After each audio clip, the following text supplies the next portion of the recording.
ಓಂ ಶ್ರೀ ಗುರು ರಾಘವೇಂದ್ರಾಯ ನಮಃ. ನಮ್ಗೆ ಯಾರಿಗೂ ಶ್ರೀ ಗುರು ರಾಘವೇಂದ್ರ ಸ್ವಾಮಿ ಅನ್ನೋ ಹೆಸರು ಹೊಸದಲ್ಲ. ಅವರ ಹೆಸರನ್ನು ಹೇಳಿದ್ರೆ ಮನಸ್ಸಿಗೆ ಅದೇನೋ ಒಂಥರ ಶಾಂತಿ, ನೆಮ್ಮದಿ ಅನ್ನೋದಂತೂ ಸತ್ಯ. ಗುರು ರಾಘವೇಂದ್ರರು ಬರೀ ಅತಿಯಾಗಿರ್ಲಿಲ್ವಂತೆ, ಅವರು ಭಕ್ತರಿಗೆ ದೇವರಂತದ್ರಂತೆ. ಇವತ್ತಿಗೂ ಅವರ ಆಶೀರ್ವಾದದಿಂದ ಲಕ್ಷಾಂತರ ಜನರ ಜೀವನದಲ್ಲಿ ಅದ್ಭುತಗಳು ನಡೀತಾನೇ ಇರುತ್ತೆ.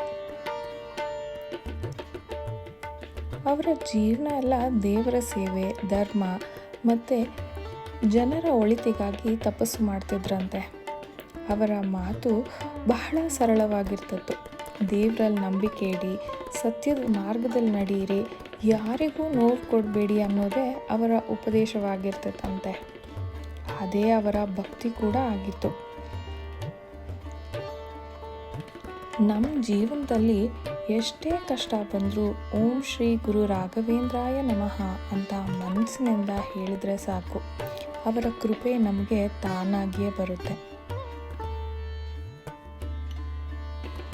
ಎಷ್ಟೋ ಜನರು ಹೇಳ್ತಾರೆ, ಮನುಷ್ಯರು ಮಾಡೋಕ್ಕಾಗದಿರೋದನ್ನು ರಾಘವೇಂದ್ರ ಸ್ವಾಮಿ ಮಾಡಿಸ್ತಾರೆ ಅಂತ.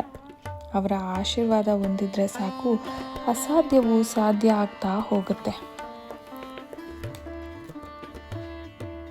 ಮಂತ್ರಾಲಯಕ್ಕೆ ಹೋಗಿ ಬಂದವರೆಲ್ಲ ಹೇಳೋದು ಒಂದೇ, ಆ ಕ್ಷೇತ್ರದಲ್ಲಿ ಸದಾ ಪವಿತ್ರವಾದ ವಾತಾವರಣ ಇರುತ್ತೆ, ಹೃದಯ ತುಂಬ ಲಘು ಆಗುತ್ತೆ, ಮನಸ್ಸಿಗೆ ಶಾಂತಿ ಸಿಗುತ್ತೆ ಅಂತ.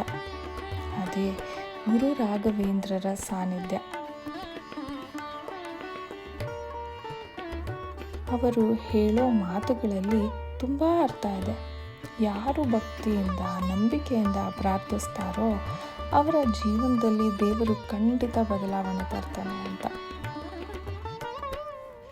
ಇಂದಿನ ದಿನಗಳಲ್ಲಿ ನಾವೆಲ್ಲರೂ ಗಡಿಬಿಡ ಜೀವನ ಸಾಗಿಸ್ತಾ ಇರ್ತೀವಿ. ಆದರೆ ಒಂದು ಕ್ಷಣ ನಿಂತು ಶ್ರೀ ಗುರು ರಾಘವೇಂದ್ರ ಸ್ವಾಮಿಯ ಹೆಸರನ್ನು ನೆನಪಿಸ್ಕೊಳ್ಳೋಣ. ಅವರು ನಮಗೆ ಶಾಂತಿ, ಆತ್ಮಸ್ಥೈರ್ಯ ಕೊಡ್ತಾರೆ. ಗುರು ರಾಘವೇಂದ್ರರು ನಮಗೆ ಕಲಿಸಿದ್ದು ದೇವರಲ್ಲಿ ನಂಬಿಕೆ ಇರಬೇಕು, ಮಾತಿನಲ್ಲಿ ಸತ್ಯ ಇರಬೇಕು, ಮನಸ್ಸಿನಲ್ಲಿ ದಯೆ ಇರಬೇಕು ಅನ್ನೋದು. ಅವರ ಆಶೀರ್ವಾದದಿಂದ ನಮ್ಮೆಲ್ಲರ ಮನೆಗಳಲ್ಲಿ ನೆಮ್ಮದಿ ಬರಲಿ, ಮನಸ್ಸಿನಲ್ಲಿ ಶಾಂತಿ ಇರಲಿ, ಜೀವನದಲ್ಲಿ ಬೆಳಕು ಮೂಡಲಿ ಅಂತ ಕೇಳಿಕೊಳ್ಳೋಣ.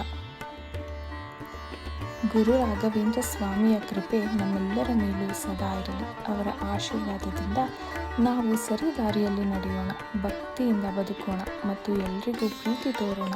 ಶ್ರೀ ಗುರು ರಾಘವೇಂದ್ರರ ಆಶೀರ್ವಾದದಿಂದ ಎಲ್ಲರ ಜೀವನವು ಸಂತೋಷದಿಂದ ತುಂಬಿರಲಿ. ಓಂ ಶ್ರೀ ಗುರು ರಾಘವೇಂದ್ರಾಯ ನಮಃ.